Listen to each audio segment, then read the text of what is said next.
আপনি ঈগলের মতো হন, মানে আপনি আকাশে উড়ে বেড়াচ্ছেন, এরকম টাইপের আপনার নিজকে আপনি তৈরি করবেন, যে আপনি অনেক বড় স্বপ্ন দেখছেন, অনেক বড় কিছু আপনি করবেন। এভাবে আপনাদের নিজদেরকে আপনাদের তৈরি করা দরকার। গন্তব্যে পৌঁছার মূল উদ্দেশ্য হচ্ছে যে আপনি আসলে কি ইম্প্যাক্ট সমাজে রেখে দিতে চাচ্ছেন, কি লিগাসি আপনি রাখতে চাচ্ছেন। এই লিগাসিটা আপনাকে এখনই মেনটেন করতে হবে, এখনই আপনাকে ঠিক করতে হবে যে আপনি কি লিগাসি মেনটেন করতে চাচ্ছেন। এই লিগাসি যদি আপনাকে মেনটেন করতে হয়, তাহলে আপনাকে ফোকাস নিয়ে চলতে হবে। আপনি আসলে যেটা করতে চান ওইটাই আপনাকে করতে হবে, অব্যাহতভাবে এই কাজটি আপনাকে করে যেতে হবে। যেমনই রাসূলুল্লাহ সাল্লাল্লাহু আলাইহি ওয়াসাল্লাম নবীজি, তিনি কোনোদিনই এমন হয় নাই যে তিনি আজকে ক্লান্ত, তিনি দাওয়াতি কাজ করেন না, তিনি আজকে ক্লান্ত, তিনি নামাজ পড়েন না, তিনি আজকে ক্লান্ত, তিনি কোরআন পড়েন না, তিনি আজকে ক্লান্ত, তিনি মানুষদেরকে নামাজের জন্য ডাকেন না। এগুলো কোনোদিনই হয় না তার জীবনে। তিনি যা করেছেন কন্টিনিউয়াসলি তিনি সেই কাজটি করেছেন, এভরিডে তিনি করেছেন। এবং আপনিও যদি বড় হতে চান তাহলে আপনি এটা করবেন, এভরিডে করেন।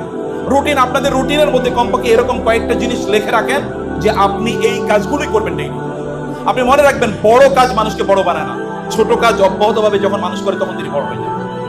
ছোট কাজ যদি অব্যাহতভাবে করেন, যদি প্রতিদিন আপনি 1 পৃষ্ঠা করে বই পড়েন, তাহলে আপনি বছর শেষে 365 পৃষ্ঠা পড়ে ফেলবেন, প্রায় আপনার 2-3টা বই পড়া হয়ে যাবে। প্রতিদিন যদি আপনি আপনার সাবজেক্টে আধা ঘন্টা করে পড়েন, তাহলে আপনি দেখবেন যে মাস শেষে আপনি 15 ঘন্টা পড়েছেন। অনেকে 15 ঘন্টা পড়ে না, প্রতিদিন কেবল আধা ঘন্টা করে পড়েছেন, এবং আপনি 1 বছর পরে দেখবেন যে আপনার এই সাবজেক্টে আপনার ইউনিভার্সিটির মধ্যে আপনি সবচেয়ে বিখ্যাত হয়ে যাবেন। অর্থাৎ আপনি যে কোনো আপনার ফোকাসটাকে ঠিক রেখে আপনি ওই পথে অব্যাহতভাবে আপনি চলেন, যেমনি ভাবে আপনার নবী সাল্লাল্লাহু আলাইহি ওয়াসাল্লাম চলে গিয়েছেন। সম্মানিত ভাইরা বোনেরা, আমাদের মূল লক্ষ্য হচ্ছে ভালো মানুষ হিসেবে নিজেকে তৈরি করা। আপনি কখনোই কোনোদিনই কিয়ামত পর্যন্ত যদি আপনি বেঁচে থাকেন, আপনি নামাজ না পড়লে কোনোদিন ভালো মানুষ হতে পারবেন না। আপনি সত্যিকার অর্থে আপনি ভালো মুসলিম হতে পারবেন না। চিন্তা করে দেখুন, আল্লাহ তাআলা কোরআনে বলেছেন, ইন্না সলাতা তানহা আনিল ফাহশাই ওয়াল মুনকার। নামাজ মানুষকে অশ্লীল এবং খারাপ কাজ থেকে কি করে দূরে রাখে। নামাজ মানুষকে অশ্লীল এবং খারাপ কাজ থেকে দূরে রাখে। বন্ধুরা, একবার খেয়াল করবেন, আপনারা যেমন ধরেন, আপনি যখন নামাজে যাবেন কি হবে তখন জানেন? আপনার তখন সিনেমা দেখার, গান শোনার, অথবা পর্ন দেখার, অথবা বিভিন্ন মেয়েদের অথবা ছেলেদের পেছনে আড্ডাবাজি করার, অথবা সময়কে বিভিন্ন হারাম কাজে বা খারাপ কাজে নষ্ট করার এই চেতনাটাই আল্লাহ তাআলা আপনার কাছ থেকে দূর করে দেবেন। এই চেতনাটাই আল্লাহ তাআলা দূর করে দেবেন, এবং এটাকে আপনি কন্টিনিউ করতে। আপনি বলবেন যে বহু মানুষ আছে তারা নামাজও পড়ে খারাপ কাজও করে। আপনি যদি কম্প্যারিজন করেন, যারা নামাজ পড়ে এবং খারাপ কাজ করে, এদের তুলনায় যারা নামাজ পড়েন এবং খারাপ কাজ করেন তাদের সংখ্যা বেশি না কম বলেন তো? অনেক অনেক বেশি। আপনি যদি সত্যি করতে ভালো মানুষ হতে চান, তাহলে নামাজের কোনোদিন মিস করুন। নামাজকে আপনি অক্সিজেনের মতো করে গ্রহণ করেন। নামাজ যেমনি ভাবে আপনার শরীরের জন্য অক্সিজেন প্রয়োজন, তেমনি ভাবে আপনার আত্মার জন্য কি দরকার? নামাজের দরকার। নামাজ পড়লে আল্লাহ সুবহানাহু ওয়া তাআলা আপনার অন্তরে যত অশান্তি আছে সব আল্লাহ তাআলা দূর করে দেবেন। আপনার অন্তরটা প্রশান্ত হয়ে যাবে। আলা বিযিকরিল্লাহি তাতমাইন্নুল কুলুব। আল্লাহর জিকিরে অন্তরটা প্রশান্ত হয়ে যায়। মন খারাপ, আপনি নামাজে দাঁড়িয়ে যান। আচ্ছা, আপনার চেয়ে বেশি শক্তিশালী কি আল্লাহ না? বলেন তো। আমাদের চেয়ে শক্তিশালী কে? এই সব কিছু নিয়ন্ত্রণ করে কে? আপনার কোনো সন্দেহ আছে? আচ্ছা, একবার চিন্তা করে দেখেন তো, আমাদের কথা একবার ভাবেন, আর আকাশের সূর্যের কথা একবার ভাবেন তো। সূর্যটা কি আমাদের চেয়ে ছোট না বড়? এই পৃথিবীর চেয়ে সূর্য কত গুণ বড়? 13 লক্ষ গুণ বড়। সূর্যের চেয়ে তারকা কত গুণ বড়? বিলিয়ন বিলিয়ন গুণ বড় না? আকাশে কয়টা তারকা আছে? কত আছে? এটা কোনো ধারণা আছে? নাসা কেবলমাত্র তাদের লেটেস্ট টেকনোলজি হাবল টেলিস্কোপের মাধ্যমে তারা বলেছে, এই আমাদের সূর্যটা যেই গ্যালাক্সিতে বসবাস করে, ওই গ্যালাক্সিতে প্রায় এইরকম সূর্য আছে 200 বিলিয়ন। কত বিলিয়ন? আর আমাদের গ্যালাক্সিটা যে ইউনিভার্সে আছে, ওই ইউনিভার্সে প্রায় 100 বিলিয়ন গ্যালাক্সি আছে। তাইলে ওই ইউনিভার্সটা কত বড়? এখন কি পৃথিবী ইউনিভার্সে আছে না মাল্টিভার্সে আছে? মাল্টিভার্স। এখন ইউনিভার্স না, এখন একটা না, এখন হচ্ছে মাল্টি, অনেক অনেক মহাবিশ্ব। এই এক একটা মহাবিশ্ব কে নিয়ন্ত্রণ করেন বলেন তো? এই রাস্তা দিয়ে যদি কোনো ট্রাফিক পুলিশ না থাকে, তাহলে কি রাস্তায় গাড়ি কত চলবে? সব উল্টা যাবে, অ্যাক্সিডেন্ট হবে। তাহলে এত কিছু চলে, এগুলো কোনো নিয়ন্ত্রণ ছাড়াই চলে? যিনি এগুলোকে নিয়ন্ত্রণ করেন তিনি কত মহাশক্তিধর হতে পারেন। আপনি তার কাছে কেন আপনার নিজকে সুপর্দ করবেন না? আপনি যখনই বিপদে পড়েন নামাজে দাঁড়িয়ে যান, 2 রাকাত নামাজ আদায় করেন মনোযোগের সাথে। চোখটা বন্ধ করে বলেন তো সুবহানাল্লাহ। মনে একটু ধাক্কা লাগে কিনা বলেন তো? একটু ধাক্কা লাগে।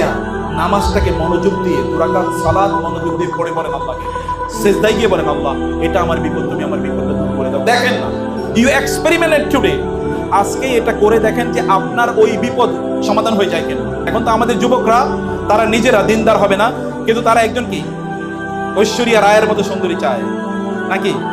আবার আমাদের নারীরা তারা দিনদার চাইবে না, কিন্তু তারা কি বিল গেটসের মতো একজন ধনী লোক চায়। আপনাকে, আপনি যদি সত্যিকার অর্থে এমন মানে আপনি ফাতেমা রাদিয়াল্লাহু তাআলার মতো দিনদার, কিন্তু আবার ঐশ্বরিয়া রায়ের মতো সুন্দরী, এরকম আপনি যদি চান, মানে আমি গল্পে শুনি আর এরকম, আমি জীবনে দেখি না এদেরকে, কিন্তু আপনি যদি এরকম হতে চান, আপনাকে ফাতেমার মতো একজন নারী পেতে হলে আপনাকে আলীর মতো একজন দিনদার মানুষ হতে হবে। আর আপনি যদি আলীর মতো একজন দিনদার ছেলে চান, তাহলে আপনাকে ফাতেমার মতো দিনদার নারী হতে হবে। আদারওয়াইজ আপনি কোনোদিন পাবেন না। আপনাকে পেতে হলে নিজকে যোগ্য করা দরকার, আর যোগ্য করতে হলে আপনাকে সালাতে সময় দেওয়া লাগবে। ভাইরা, সালাতে সময় না দিয়ে আপনার নিজকে আপনি ক্ষতিগ্রস্ত করছেন। বোনেরা, আপনার নিজকে আপনার হিউজ পটেনশিয়ালিটি আছে, আপনার ব্যাপক যোগ্যতা আছে, এবং আপনার পাওয়ার অধিকার আছে। আপনার পাওয়ার অধিকার থেকে আপনি কেন বঞ্চিত করবেন? আপনার রব আপনাকে দেওয়ার জন্য, তিনি আপনাকে দেওয়ার জন্য উদ্গ্রীব হয়ে আছেন। আপনি জানেন রাসূলুল্লাহ সাল্লাল্লাহু আলাইহি ওয়াসাল্লাম বলেছেন, আল্লাহ তাআলা এমন, তার কাছে না চাইলে তিনি রাগ করেন, তার কাছে চাইলে তিনি কি হন? সন্তুষ্ট হন। আপনি চান না, হাদিসে কুদসিতে এসে আল্লাহ রাসূল সাল্লাল্লাহু বলেন, আল্লাহ তাআলা বলেন, হে মানুষ, তোমরা যদি সবাই আদম থেকে শুরু করে কিয়ামত পর্যন্ত যত লোক আসবে তারা সবাই, এবং সকল জিন, তারা যদি একটা মাঠে উপস্থিত হয় এবং তারা প্রত্যেকে যা লাগবে তা আমার কাছে চায়, আমি যদি তাদের প্রত্যেককে তাদের চাওয়া অনুসারে প্রদান করি, তাইলে আমার ভান্ডারে ততটুকু পর্যন্ত টান পড়বে না যতটুকু একটা বিশাল মহাসমুদ্র থেকে একটা নিরলে মানে সুই দিয়ে যদি পানি তোলা হয় যতটুকু টান পড়বে। তাহলে তার ভান্ডারে তো অভাব নেই। আপনি চাইতে পারেন, আপনি বলতে পারেন না, হে আল্লাহ তুমি আমাকে রাজত্ব দাও, বলতে পারেন কিনা? বলুন, আল্লাহ তুমি আমাকে রাজত্ব দাও, এটা বলুন আল্লাহকে, অন্তর থেকে বলুন, নিজের উপর অবিশ্বাস রাখবেন না। চাইতে যদি আপনার আমারে আল্লাহ দেবে নাকি, আমি কি পাওয়ার যোগ্য, তাহলে আল্লাহ আপনি কেন দেবেন? আপনি একটু হাত তোলেন তো, সর্বশেষ কবে কেঁদেছেন? একজন হাত তোলেন তো, গত এক সপ্তাহের মধ্যে কেঁদেছেন, এরকম কেউ আছেন? একজন আছে, দুইজন আছে, সুবহানাল্লাহ। আপনি কাঁদতে না পারলে আপনি কিভাবে শান্তি পাবেন? কান্না তো শান্তির জন্য প্রযোজ্য, শান্তির জন্য প্রয়োজন, ভয়াবহভাবে প্রয়োজন। আপনি গুগল করে দেখেন তো কান্নার, আপনি গুগল করে দেখেন যে কান্নার মানে টিয়ার্স অফ আইস, চোখের অশ্রুর কি মূল্য, একবার গুগলকে জিজ্ঞেস করেন, অথবা চ্যাট জিপিটি কে জিজ্ঞেস করেন, চ্যাট জিপিটি কে জিজ্ঞেস করেন, এআই কে জিজ্ঞেস করেন বলে, অথবা জেমনিকে জিজ্ঞেস করেন যে চোখের কান্নার মূল্য কি। দেখেন, আপনার চোখ তাজা থাকবে, আপনার অন্তরটা প্রশান্ত হয়ে যাবে। যখন আপনি কাঁদেন, এটা বৃষ্টির প্রাণীর মধ্যে, জানেন যখন বৃষ্টি আসে তখন কি হয়? চারিদিকে যত ময়লা আবর্জনা আছে সব কেটে যায় না? কাঁদতে পারলে কেটে যায়, আর আপনার কষ্টগুলো কেটে যায়, কষ্টগুলো দূর হয়ে যায়। আর যদি আল্লাহর কাছে কাঁদতে পারেন, আল্লাহ সুবহানাহু ওয়া তাআলা এই কান্নার কারণে আপনার মর্যাদা বাড়বে। মনে রাখবেন, আপনার মাথাকে যদি আপনি উঁচু করতে চান, যদি চান গোটা পৃথিবীর মানুষ আপনাকে সম্মান করুক, তাহলে আপনার মাথাটা আল্লাহর সামনে নিচু করতে হবে। আবার বলি, যদি চান গোটা পৃথিবীর মানুষ আপনাকে সম্মান করুক, তাহলে মাথাটা কার কাছে নিচু করতে হবে? আল্লাহর কাছে নিচু করতে হবে। আল্লাহর কাছে নিচু করলে আল্লাহ সুবহানাহু তাওয়াদা লিল্লাহি রাফাহুল্লাহ। রাসূলুল্লাহ সাল্লাল্লাহু আলাইহি ওয়াসাল্লাম বলেছেন, যদি আল্লাহর কাছে মাথা অবনত করে, তাহলে আল্লাহ তাআলা তার মাথাটাকে মানুষের কাছে উঁচু করে দেবেন। এই পৃথিবীতে সবচেয়ে বেশি নামাজ পড়েছে কে বলেন তো? আপনারা কি বুঝতে পারেন নাই? পৃথিবীর সবচেয়ে বেশি নামাজ পড়েছে কে? দিনের বেলা আমরা কয় রাকাত নামাজ পড়ি? সর্বোচ্চ 17 রাকাত, তিনি সর্বনিম্ন 40 রাকাত নামাজ আদায় করেন। আমাদের নামাজ কয় ওয়াক্ত? 5 ওয়াক্ত, তার নামাজ ছিল 6 ওয়াক্ত। কয় ওয়াক্ত ছিল? 6 ওয়াক্ত। তিনি ডেইলি কমপক্ষে 8 বার নামাজ আদায় করতেন। কয়বার? 8 বার। ফজরের 5 ওয়াক্ত তো আছেই, তাহাজ্জুদের নামাজ আছে, এবং কি আছে? সলাতুল ইশরাক আছে না? সলাতুল ইশরাক, সলাতুল ইশরাক, সলাতুল আওয়াবিন, সলাতুল দোহা। এবার চিন্তা করে দেখেন তিনি কত নামাজ আদায় করেন। কারণ কি? আপনার যত আপনি আল্লাহ সুবহানাহু ওয়া তাআলার সামনে সিজদা লুটিয়ে পড়বেন, তত আল্লাহ আপনার সম্মান বাড়িয়ে দেবেন। আপনারা বলেন তো, আপনারা ঘুমান কি রাতে না দিনে? রাতের বেলা। আল্লাহ কি রাতকে ঘুমের জন্য পাঠিয়েছেন নাকি দিনকে ঘুমের জন্য পাঠিয়েছেন? যদি আপনারা সফল হতে চান, তাহলে ঘুমাবেন রাতে, দিনের বেলা ঘুমাবেন না। দিন আল্লাহ সুবহানাহু ওয়া তাআলা ঘুমের জন্য পাঠান নাই। পৃথিবীর সফল দেশগুলোতে জানতো, অথবা দুনিয়ার দৃষ্টিতে যারা সফল, স্যারকেও জিজ্ঞেস করে দেখেন তো, সফল মানুষরা দিনের বেলা ঘুমায় না, ঘুমানোর চিন্তাই করতে পারেন। How come? আপনি দিনের বেলা, আপনি সকালে ঘুম থেকে উঠতে পারেন না, তাহলে আপনি দুনিয়া জয় করবেন কিভাবে? আপনি তো কম্বল ছাড়িয়ে উঠতে পারেন, আপনি তো বিছানাকেই জয় করতে পারেন, আপনি দুনিয়া জয় করবেন কিভাবে? বিছানা জয় করা শিখুন। জঙ্গলের প্রাণীগুলো যদি আপনার আগে, জঙ্গলের প্রাণীগুলো যদি আপনাদের আগে ঘুম থেকে উঠে তাদের শিকারের জন্য যেতে পারে, তাহলে বুঝবেন জঙ্গলের প্রাণীর চেয়েও আপনি নিচে। জঙ্গলের প্রাণীর চেয়ে আপনি কি পিছিয়ে আছেন? ওরা সফল, কিন্তু আপনি সফল হবেন না। আপনার জঙ্গলের প্রাণীর, পশু পাখির আগে আপনাকে ঘুম থেকে জেগে উঠতে হবে, আপনাকে আপনার কাজে যেতে হবে। আপনি যান চায়না গিয়ে দেখেন ওদের অফিস কখন শুরু হয়। আপনি এই জাপানে যান, সবার একেবারে পূর্বে দেশ, গিয়ে দেখেন তো তাদের সকাল কখন শুরু হয়। আপনি যদি দুনিয়ায় সফল হতে চান তাহলে আগে আপনাকে ঘুম থেকে উঠতে হবে, আখেরাতে সফল হতে হলে আগে আপনাকে উঠতে হবে। একটু আর্লি উঠুন না, একটু সালাতুত তাহাজ্জুদের নামাজ আদায় করুন। তাহাজ্জুদ যদি আপনি আদায় না করেন তাহলে কোনোদিন আপনি ঈমানের ফিল পাবেন না। রাতের ইবাদত না করলে কোনোদিন ফিল পাবেন না। আপনার নিজকে কেন আপনি সুখ থেকে বঞ্চিত করবেন? ফেক সুখের পেছনে ঘুরে লাভ নাই। কম্পিউটার গেমসে কেন আপনি সময় দেবেন? আপনি কেন ইউটিউবে 1000 ঘন্টা, আপনি নেটফ্লিক্সে আপনি কেন গান অথবা অমুকের সিনেমা দেখে, লেটেস্ট রিলিজ কি আছে এটা দেখে, অ্যাডভেঞ্চারাস কি নতুন জিনিস এসছে এগুলো দেখে কেন আপনার সময় আপনি নষ্ট করবেন? আপনার অনেক বড় হওয়ার অধিকার আছে, যোগ্যতা আছে, ক্ষমতা আছে, এবং আল্লাহ তাআলা আপনাকে এই পটেনশিয়াল দিয়ে তৈরি করেছেন। অতএব সময় যদি কাটান তাহলে প্রোডাক্টিভলি কাটান, সেটা আপনার নিজের কল্যাণে কাটান। আপনার রাসূল যেমন ভাবে কেটেছেন। আপনার কয় ঘন্টা ঘুমান? এখানে একটু হাত তুলে বলেন তো, কেউ একজন কয় ঘন্টা ঘুমান? কত ঘন্টা ঘুমান? যিনি 8 ঘন্টা ঘুমান তিনি দুনিয়াও আগাইতে পারবেন, আখিরাতও আগাইতে পারবেন। 7 ঘন্টা, 9 ঘন্টা কেউ কেউ ঘুমায়, সুবহানাল্লাহ। তাহলে জীবনের প্রায় 3 ভাগের 2 ভাগ ঘুমিয়ে কাটিয়েছে। ছোটবেলা ঘুমাইছে, এরপরে বৃদ্ধ হলেও ঘুমাবে, আর মধ্যখানে 9 ঘন্টা ঘুমাচ্ছে। আপনাদেরকে কেউ যদি বলে থাকে 8 ঘন্টা ঘুমাতে হবে, তারা আপনাদেরকে মিস ইনফরমেশন দিয়েছে। রাসূলুল্লাহ সাল্লাল্লাহু আলাইহি ওয়াসাল্লাম পৃথিবীতে শ্রেষ্ঠতম এক্সাম্পল না? তিনি 4 ঘন্টা থেকে 4.5 ঘন্টা থেকে 5 ঘন্টার উপর কোনোদিন ঘুমান নাই। I challenge you. এবং এখনো যারা আপনি স্যার থেকে জিজ্ঞেস করেন তো কয় ঘন্টা ঘুমায়? এই যে 4 ঘন্টা ঘুমায়, যে দেখেন 4 ঘন্টা ঘুমায়। এবার প্রিন্সিপাল স্যারকে জিজ্ঞেস করেন কয় ঘন্টা ঘুমায়। স্যাররা তো এখানে তো উপস্থিত আছেন, তো স্যাররা তো ইউনিভার্সিটিতে চলে আসেন, দিনের বেলা তো আর ঘুমানোর সময় পান না। রাতেও নিশ্চয়ই 11টা-12টার আগে ঘুমান না, নাহলে 11টায় ঘুমান, এরপরে ফজরের জন্য উঠে যান, অথবা তাদের অন্যান্য কাজ থাকে। 4-5 ঘন্টার বেশি ঘুমায় কিভাবে মানুষ? যে ডাক্তার আপনাদেরকে বলেছে 8 ঘন্টার বেশি 8 ঘন্টা ঘুমাতে হয়, আমি চ্যালেঞ্জ করে বললাম একজন ডাক্তার গিয়ে বলেন আপনি 8 ঘন্টা ঘুমান, রুটিন দেন আমাকে। একজনকে আমি চ্যালেঞ্জ করে বললাম এখানে। অতএব এটা একটা ফেক ইনফরমেশন। ঘুমের সময় কমিয়ে দেন। আপনি ঘুমাবেন গিয়ে কবরে, এরপরে করবেন কি? কবরে গিয়ে করবেন কি? দুনিয়া তো কাজের জায়গা, এখানে তো আপনার ঘুমের জায়গা না।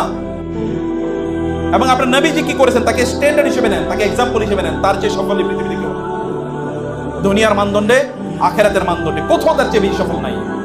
অতএব আপনি আপনার ঘুমের মাত্রা কমিয়ে দিতে হবে। প্রিয় ভাইয়েরা, আপনার যদি স্পিরিচুয়ালি যদি নিজেকে ডেভেলপ করতে চান তাহলে গুনাহ কমিয়ে দিতে হবে। কি কমাতে হবে?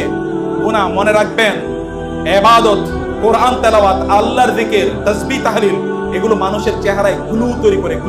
গ্লু মানে বুঝেন তো? চেহারায় উজ্জ্বলতা, আলো তৈরি করে। যারা হাদিস পড়ে, আল্লাহ রাসূল তাদের জন্য দোয়া করেছেন, নাদ্দারাল্লাহু আবদান সামিয়া মাকালাতি, আল্লাহ তাআলা তাদের চেহারাকে আলোকিত করে দিন যারা হাদিস পড়ে এবং মানুষকে হাদিস পড়ে শোনায়। এই আলোচনা, এই হাদিস শোনার পর সুফিয়ান ইবনে ওয়াইনা নামক বিখ্যাত একজন তাবী, তিনি বলেছেন যারা হাদিস পড়ে, আহলুল হাদিস, হাদিস যারা পড়ে এবং পড়ায়, আমি তাদের প্রত্যেকের চেহারা থেকে আলো ঝরতে দেখেছি। আপনি মনে করবেন না যে আপনার চেহারাটা ফর্সা দেখে এখান থেকে আলো ঝরে। নো, আপনি রাতের বেলা হারাম জিনিস আপনি দেখবেন, ব্লু লাইট যেখান থেকে বের হয় ওই সকল জিনিস আপনি দেখবেন, আর মনে করবেন আপনার চেহারা আলোকিত হবে। নেভার। আপনি ভেতর থেকে অন্ধকার হয়ে উঠবেন। আজকে অথবা দেখবেন না, কালকে দেখবেন গোটা দুনিয়া আপনার জন্য অন্ধকার হয়ে যাচ্ছে। বিয়ে করলে বউ পালাবে, বিয়ে করলে বউ পালিয়ে চলে যাবে, কারণ আপনি এর আগে কি নিজকে ধ্বংস করে দিয়েছেন। আপনার নিচে থেকে, ভিতর থেকে যদি আপনার আলোকিত করতে হয়, মনে রাখবেন, যদি আপনি নামাজ আদায় করেন, কোরআন তেলাওয়াত করেন, বিশেষ করে তাহাজ্জুদের নামাজ আদায় করেন, তাহলে আপনি একাকী যখন ইবাদত করবেন তখন আপনি ভেতর থেকে আলোকিত হয়ে উঠবেন। আর দিনের বেলা আল্লাহ সুবহানাহু ওয়া তাআলা ফেরেশতাদের মাধ্যমে আপনাদের নামগুলো মানুষের কাছে ছড়িয়ে দেবেন। কার কাছে ছড়িয়ে দেবেন? মানুষের। আপনারা আহমদ ইবনে হাম্বলের কথা শুনেছেন না? আহমদ ইবনে হাম্বল তৎকালীন সবচেয়ে বড় তিনি স্কলার। তিনি এক এলাকায় যাচ্ছিলেন, সেখানে হয়তো বা কোনো দার্সে তিনি যাচ্ছিলেন। হঠাৎ করে রাত হয়ে গেছে, একটা মসজিদে তিনি ঢুকলেন। মসজিদে তিনি রাত কাটাবেন। আচ্ছা, আমরা 5 মিনিটের মধ্যে শেষ করছি। মসজিদে তিনি রাত কাটাবেন। মসজিদে ঢোকার পরে এশার নামাজ পড়ার পরে তিনি ওইখানে থাকবেন, এটা তিনি মনে করেছেন। কিন্তু মসজিদের খাদেম এসে বললেন, মুরব্বী তো উনি, মুরব্বী এখান থেকে বের হন। বলে কেন বের হবো? বলে যে বের হন এই জন্যে, কারণ আমরা মসজিদ বন্ধ করে দেবো, কারণ নামাজের পরে তো রাতে মসজিদ বন্ধ হয়ে যাবে, মানে মসজিদ বন্ধ করে দেবে। বলে না, মসজিদ তো বন্ধ, আমি তো মসজিদ থাকতে চাই। বলে আপনি থাকতে পারবেন না, আপনি কি বের হবেন নাকি আমি আপনাকে বের করে দেবো? উনি বের হতে চাচ্ছিলেন না, আর এই খাদেম তাকে পাজা কোলা করে মসজিদে বাইরে নিয়ে রেখে আসেন। এখন তিনি রাস্তায় বসে আছেন, চিন্তা করলেন যে আমি এখন যাব কোথায়, আমি কি যাব কোথায়? কারণ তখনকার যুগে তো আর, এখন থেকে আমি 1200 বছর আগের কথা বলছি, তখন তো এরকম হোটেল মোটেল অথবা ধরেন হাইওয়ে রেস্টুরেন্ট এরকম কোনো কিছু ছিল না। ওদের তিনি থাকবেন কোথায়? কেউ তাকে আবার চেনেও না। এখন তো আর ফেসবুক ইউটিউবের মতো তখনকার এমন কোনো সোশ্যাল মিডিয়া ছিল না বা টেলিভিশন ছিল না যে লোকেরা তাকে চিনবে। অতএব এই কারণে তিনি রাস্তায় বসে আছেন। এর মধ্যে ওই দিক দিয়ে একজন মানে বেকার পর্যন্ত, বেকার না বেকার, যিনি কেক বানান মানে রুটি বানান, এরকম একজন রুটি বানান এরকম একজন লোক এদিকে যাচ্ছিলেন। যাওয়ার পরে দেখবেন বৃদ্ধ লোক বসে আছেন। আপনি এখানে বসে আছেন কেন? বলে আমি মসজিদ থাকতে চেয়েছি কিন্তু মসজিদ আমাকে থাকতে দিল না। তিনি বলেন আচ্ছা ঠিক আছে, কোনো সমস্যা নেই, আপনি চলেন আমার বেকারিতে চলেন, আমি আপনাকে আমার বেকারিতে রাখবো। আমি বাসায় যেতে চাচ্ছিলাম, বাসায় যেমন আপনি আমার বেকারিতে থাকবেন। ওনাকে বেকারিতে নিয়ে গেলেন, নিয়ে তাকে একটু থাকতে দিলেন। কিন্তু এই যে বেকারির মালিক যিনি, ইনি সাধারণত রাতে রুটি বানান, দিনের বেলা রুটি বিক্রি করবেন। তিনি রুটি বানাচ্ছেন আর তিনি পড়ছেন সুবহানাল্লাহ, আলহামদুলিল্লাহ, আল্লাহু আকবার, লা ইলাহা ইল্লাল্লাহ। কারণ কাজ নেই, রুটি বানাচ্ছেন আর তিনি তাসবিহ করছেন। ওই যে আহমদ ইবনে হাম্বল ইমাম, যুগের সবচেয়ে বড় আলেম, তিনি অবাক হয়ে তাকাচ্ছেন, এই লোক রুটি বানায় আর তাসবিহ করছে। সাধারণত রুটি বানায় যারা এরকম কাজ করে তারা তো এরকম করার কথা না, তাসবিহ পড়ছে আর সারা রাত এরকম করেছে। ফজরে যখন আজান হলো তখন ইমাম তাকে বললেন, ভাই তুমি সারা রাত রুটি বানালা আর তাসবিহ পড়লা, তুমি ঘুমাইলা না? বলো না আমি তো ঘুমাই না, আমি রুটি বানাই। তাসবিহ পড়লা যে? বলো আমি সারা রাত এরকমই করি, কাম নাই তো, এই যে কারণে আমি রুটি বানাই আর তাসবিহ করি। বলে তাহলে তো মাশাআল্লাহ, তুমি তো অনেক আল্লাহওয়ালা মানুষ, তাহলে আল্লাহ তাআলা তো তোমাকে অনেক ভালোবাসেন, তোমার যা মনে চায় তুমি আল্লাহকে বললে তো আল্লাহ তাআলা তোমাকে দিয়ে দেন। ওনার একটু ইচ্ছা যে উনি তার একটু বলবে আমার জন্য দোয়া করে, এমন ইচ্ছা। বলে হ্যাঁ, আমি আল্লাহর কাছে যা চাই আমি তাই পাই, আমার খুব সুখ, কোনো সমস্যা নেই। কিন্তু একটা জিনিস এখনো আমি পাই না, আমি আল্লাহর কাছে অনেক চাইছি। বলে কি? বলে আমি আল্লাহর কাছে বলছি, আল্লাহ এই যুগের সবচেয়ে বড় আলেম আহমদ ইবনে হাম্বলের দেখতে চাই, আমি কেবল আল্লাহর কাছে এই দোয়া করছি, কিন্তু এখনো পাই নাই। তিনি তারা জড়িয়ে ধরলে বলেন, ভাই আমি তো আহমদ ইবনে হাম্বল, দেখো না আল্লাহ তাআলা আমার পা ধরে তোমার রুটির দোকানে আমার টাইনা নিয়ে এসে আমার নামে আহমদ ইবনে হাম্বল। যখন আপনি রাতের অন্ধকারে আল্লাহকে বলবেন, দিনের আলোর মধ্যে আল্লাহ সুবহানাহু ওয়া তাআলা মানুষের কাছে আপনার নামগুলো ছড়িয়ে দেবেন। উনি তো জানেন না, উনি তাকে চেনেন না, কিন্তু তিনি মনে চেয়েছেন, মনে মনে চেয়েছেন, আল্লাহ তাআলা তাকে এটা প্রদান করেছেন। আপনারা কেন আপনাদের নিজেদেরকে এই সুখ থেকে বঞ্চিত করবেন? হারামের দিকে যাবেন না, এটা আপনার চেহারাকে অন্ধকারাচ্ছন্ন করে দেবে, গোটা জীবনকে অন্ধকারাচ্ছন্ন করে দেবে। আপনি জানেন তো গান শুনে অন্তরে নেফাকি তৈরি হয়, তখন ইবাদতের স্বাদ পাবেন না। কোরআন তেলাওয়াত শুনে আপনি মজা পাবেন না। কোরআন তেলাওয়াত শুনে কেঁদেছেন কবে বলেন? আপনারা এখন দেখেন, এখনো ইউটিউবে আপনি সার্চ করেন, দেখবেন যে কোরআন তেলাওয়াত শুনে কাঁদা, এরকম দেখেন হাজার হাজার দৃশ্য। আপনার কি কোনোদিন এরকম কাঁদতে মনে চায় না কোরআন তেলাওয়াত শুনে? আপনার অন্তরে একটা ইম্প্যাক্ট তৈরি হোক, একটা ধাক্কা তৈরি হোক, আপনার ভালো লাগুক, এটাকে আপনি চান না? চাইতে হলে আপনাকে হারাম জীবন থেকে মুক্ত থাকতে হবে। আপনি এর মধ্যে প্রিয় বন্ধুরা যদি গুনাহ করে থাকেন, নো প্রবলেম, তওবা করুন, ইস্তেগফার করুন। তওবা ইস্তেগফার এটা ডিটারজেন্টের মধ্যে, একটা সাবানের মতো। আপনার জামা কাপড়ে যদি কোনো ময়লা লেগে থাকে, সাবান দিয়ে ধুইলে যেমনি ভাবে এটা পরিচ্ছন্ন হয়ে যায়, তওবা এবং ইস্তেগফার করলে এভাবে আপনার গোটা জীবনটা পরিচ্ছন্ন হয়ে যাবে। একজন নারী, তিনি জিনা করেছেন, এবং একজন পুরুষ, দুজনই এরকম দুটো ঘটনা, এবং দুটোই সহিহ বিশুদ্ধ ঘটনা। নারী রাসূলের কাছে আসলেন এবং বললেন, ইয়া রাসূলুল্লাহ, আমি জিনা করেছি, আপনি আমাকে শাস্তি দেন। আপনি জানেন জিনার শাস্তি কি? রাসূল বলেন, ঠিক আছে, তোমার বাচ্চা হোক, তারপরে আসো। বাচ্চা হওয়ার পরে বলেন, ইয়া রাসূলুল্লাহ, আপনি আমাকে শাস্তি দেন। বলে না, ওকে দুধ খাওয়াই আসো, ও বড় হোক। দুধ খাওয়ানোর পরে তারপরে তার বাচ্চাকে নিয়ে তিনি এসে দেখালেন, ইয়া রাসূল, এই যে দেখেন বড় হয়ে গেছে, এখন আর ওর মায়ের দুধ খাওয়া লাগে না। রাসূল সাল্লাল্লাহু আলাইহি ওয়াসাল্লাম এবার তাকে শাস্তি প্রদান করলেন। ওমর রাদিয়াল্লাহু তাআলা বললেন, কি নির্লজ্জ মহিলা, এরকম একটা অপরাধ করলো। রাসূল বলেন, ওমর এবং অন্য সাহাবীদেরকে বলেন, নো, তার ব্যাপারে কোনো কিছু কথা বলা যাবে না। আল্লাহর কসম, তিনি এমন ভাবে তওবা করেছেন, তার এই তওবা যদি গোটা মানব জাতির মাঝে বন্টন করে দেয়া হয়, তাহলে মানব জাতির জন্য একটা তওবাই যথেষ্ট। কোয়ালিটি, তওবার কোয়ালিটি কি মানুষের জন্য? এই তওবাই যথেষ্ট। মুসা আলাইহিস সালাতু ওয়াস সালাম তিনি ইস্তেসকার নামাজ পড়লেন, গল্প আবার বলছি, ঘটনা। ইস্তেসকার তিনি নামাজ পড়েছেন, এরপরে ইস্তেসকার নামাজ পড়লে তো বৃষ্টি প্রার্থনা নামাজ, বৃষ্টি হবেই। মুসা নামাজ পড়েছেন, বৃষ্টি হবেই। তো বলা হলো যে আমার বৃষ্টি হচ্ছে না কেন, এরকম একটা মানে ইস্যু। বলো যে তোমার এখানে এমন একজন লোক আছে যে এমন একটা অপরাধ করেছে, যে অপরাধের কারণে বৃষ্টি হচ্ছে না। মুসা আলাইহিস সালাম বললেন, এমন কে আছো যে এমন অপরাধ করেছো, তোমার কাছে তোমার কারণে বৃষ্টি হয় নাই, তুমি এখান থেকে বের হয়ে যাও। আচ্ছা, কেউ কি বের হবে? কি মনে হয় বের হলে তো এভরিওয়ান উইল স্পট, এই লোকটাই খারাপ, এর কারণে হয়েছে, এরপরে ফেসবুক গরম হয়ে যাবে। নাকি? লোকটা আর বের হলো না। কিছুক্ষণ পরে কি, আধা ঘন্টা 10-15 মিনিট বা আধা ঘন্টা পরে জোর করে বৃষ্টি হয়েছে। মুসা ইসলাম বললেন, আল্লাহ, ঘটনা তো বুঝলাম না, বৃষ্টি হলো না, এক লোক আছে এখানে এই কারণে, তো সেই লোক তো বের হয় না, তাহলে বৃষ্টি এখন কেন হলো? তখন তাকে জানানো হলো, যেই লোকের ব্যাপারে বলেছি যে তার কারণে বৃষ্টি হয় না, এবার তার কারণে বৃষ্টি হয়েছে। বলেন, বলে হ্যাঁ, তিনি এমন তওবা করেছেন যেই তওবার কারণে আল্লাহ এমন সন্তুষ্ট হয়েছেন যে তার এই তওবার কারণে আল্লাহ তাআলা এবার বৃষ্টি দিয়ে দিয়েছে। তওবা করুন, আপনি করবেন না কেন? আপনি করবেন না কেন? আপনি অন্যায় করলে, অপরাধ করলে আপনি আল্লাহকে বলুন, রাতের অন্ধকারে বলুন, দিনের আলোতে বলুন, আপনি বিড়বিড় করে বলুন আল্লাহকে। আল্লাহ সুবহানাহু ওয়া তাআলা আপনাকে একজন ভালো, একজন পবিত্র মানুষে পরিণত করে দেবেন। প্রিয় ভাইরা, আমি লাস্ট যেই পয়েন্টটি, কেবল এটার মধ্যেই 1 মিনিট আপনাদেরকে বলে শেষ করে দিতে চাই। আমি আপনাদেরকে বলতে চাই যে আপনারা তো ছাত্র, তাই না? আপনারা ছাত্র, আপনাদের পড়াশোনা কিভাবে করছেন? আপনি ছাত্র, পড়ায় আপনার কতটুকু সময় কাটাচ্ছেন? ডেইলি কতটুকু সময় কাটান পড়ার জন্য? আপনি যদি ডেইলি, সালাফরা কি করেছেন? আব্দুল্লাহ ইবনে সাল্লাম রাদিয়াল্লাহু তাআলা, রাসূল সাল্লাল্লাহু আলাইহি ওয়াসাল্লাম সাহাবী, সময়টাকে 3 ভাগ করেছেন। 1 ভাগ পড়াশোনার জন্য, আরেক ভাগ ইবাদতের জন্য, আরেক ভাগ নিজের জন্য। এইভাবে তারা জগৎ শ্রেষ্ঠ হয়েছে। আপনি কেন একজন আবু বকর হতে পারবেন না, যার ব্যাপারে রাসূল বলেছেন আরহাম উম্মতি বিউম্মতি আবু বকর, আমার উম্মার মধ্যে শ্রেষ্ঠতম রহমওয়ালা হলো আবু বকর। আপনি কেন একজন আবু উবাইদা ইবনে জাররাহের মতো হবেন না? আপনি বলেন তো, যদি এখন আপনাকে বলা হয় যে ফেরেশতারা আপনার এবার হিসাব নেবে, আপনি কেমন হবেন? আপনি একজন কেন মুসাব ইবনে উমাইরের মতো হবেন না? এই মুসাব ইবনে উমাইর মক্কার সবচেয়ে সুদর্শন যুবক এবং মক্কার সবচেয়ে দামি জামা কাপড় যিনি পরতেন, কিন্তু তিনি ইসলামের প্রথম অ্যাম্বাসেডর হয়েছেন, তিনি সমাজের সবচেয়ে ভালো মানুষ হয়েছেন। তার জামা কাপড়গুলো বিদেশ থেকে কিনে নিয়ে আসা হতো। যখন তিনি ওদের যুদ্ধে শাহাদাত বরণ করেন, তখন তার লাশ কাপড় দিয়ে ঢাকার জন্য কাপড় খুঁজে পাওয়া যাচ্ছে না। একটা মাত্র কাপড় পাওয়া গেছে, এর যদি সামনের দিকে নেওয়া হয় তাহলে মাথা ঢেকে পা ঢাকে না, পায়ের দিকে আনলে মাথা ঢাকে না, পা ঢেকে যায়। রাসূল বলেন, এবার ইস্কির নামক এক ধরনের ঘাস, দুর্বা গাছের মতো, ওই ঘাস নিয়ে আসো, এটা দিয়ে তার পা ঢেকে দাও, বা তার মাথা কাপড় দিয়ে ঢাকো, পা এগুলো দিয়ে ঢেকে দাও। এবং যখন এগুলো দিয়ে ঢেকে দেওয়া হচ্ছিল, তখন রাসূল তাকে কেঁদে দিয়েছিলেন। মক্কার সবচেয়ে সুদর্শন যুবক, যার জামা কাপড় মক্কায় তৈরি হতো না, সিরিয়ায় তৈরি হতো, যার পারফিউম মক্কায় বিক্রি হতো না, সিরিয়া থেকে আনা হতো, সেই যুবক আজকে যখন তাকে কবর দেওয়া হচ্ছে, তখন তার জন্য যথেষ্ট পরিমাণ কাপড় পর্যন্ত না। তার জন্য কাপড় নাই, হয়েছে কি হয়েছে? কিন্তু গোটা পৃথিবীর যুবকদের কাছে তিনি সেলিব্রিটি হয়ে গিয়েছেন। আপনি কেবলমাত্র ক্ষণিকের উত্তেজনা, ক্ষণিকের এনজয়মেন্ট, এন্টারটেনমেন্ট, ক্ষণিকের কেবল সেলিব্রিটি, এটা হয়ে লাভ কি?